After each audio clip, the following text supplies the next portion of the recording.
Assalamualaikum warahmatullahi wabarakatuh. Selamat datang kembali di channel Penghuni Surga. Di sini kami akan menjelaskan tentang hukum bayi tabung menurut Islam. Sebelumnya, bagi yang belum subscribe silahkan di-subscribe terlebih dahulu, dan jangan lupa nyalakan lonceng notifikasinya. Jika menurut Anda video kami bermanfaat, silahkan share ke seluruh sosial media yang Anda miliki. Hukum bayi tabung menurut Islam. Bayi tabung atau dikenal juga sebagai pembuahan in vitro merupakan teknik pembuahan atau inseminasi, yakni pembuahan sel telur di bagian luar tubuh wanita. Bayi tabung merupakan metode yang dilakukan sebagai solusi untuk mengatasi masalah kesuburan atau tidak bisa memperoleh keturunan saat berbagai metode lain tidak berhasil untuk dilakukan. Ada beberapa hukum yang berkaitan dengan bayi tabung dan juga inseminasi buatan di dalam rahim menurut pandangan Islam, yakni 1. Mendatangkan pihak ketiga sehingga haram. Metode bayi tabung dan juga inseminasi merupakan metode yang mempergunakan pihak ketiga selain dari suami dan istri dalam memanfaatkan sperma, sel telur atau rahim, dan juga bisa dilaksanakan sesudah berakhir sebuah ikatan perkawinan. Dengan penggunaan pihak ketiga ini, maka metode bayi tabung dikatakan haram seperti pendapat banyak ulama muasyirin. Natwa Al-Injab fi Dawil Islam yang merupakan sebuah musyawarah para ulama di Kuwait 11 Syaban 1403 tanggal 23 Maret tahun 1983 sudah berdiskusi mengenai bayi tabung ini dan menghasilkan keputusan.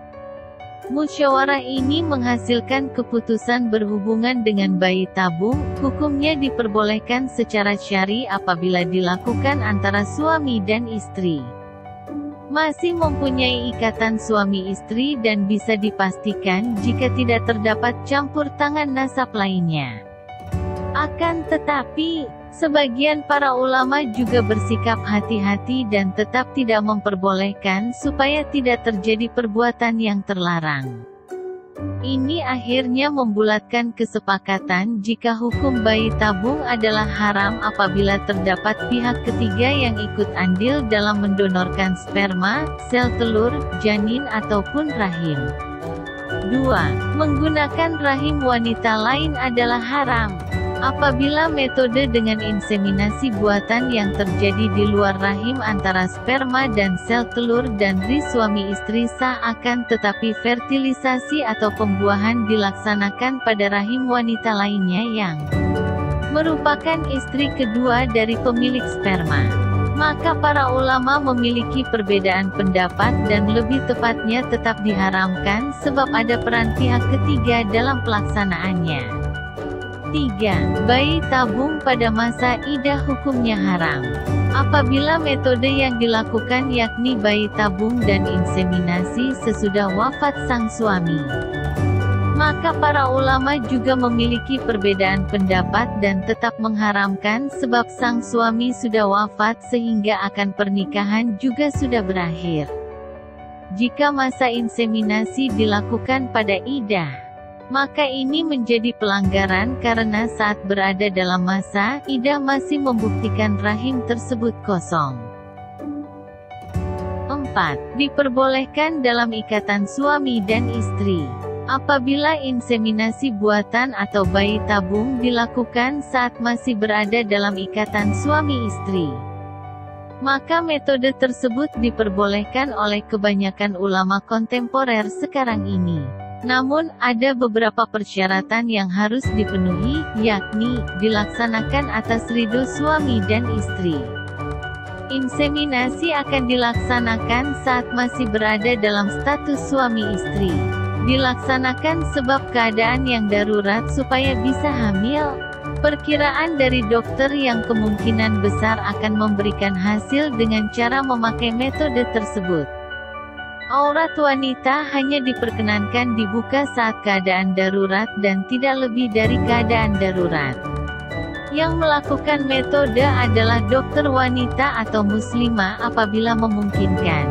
Namun jika tidak, maka dilakukan oleh dokter wanita non-muslim. Cara lain adalah dilakukan oleh dokter pria muslim yang sudah bisa dipercaya, dan jika tidak ada pilihan lain maka dilakukan oleh dokter non-muslim pria.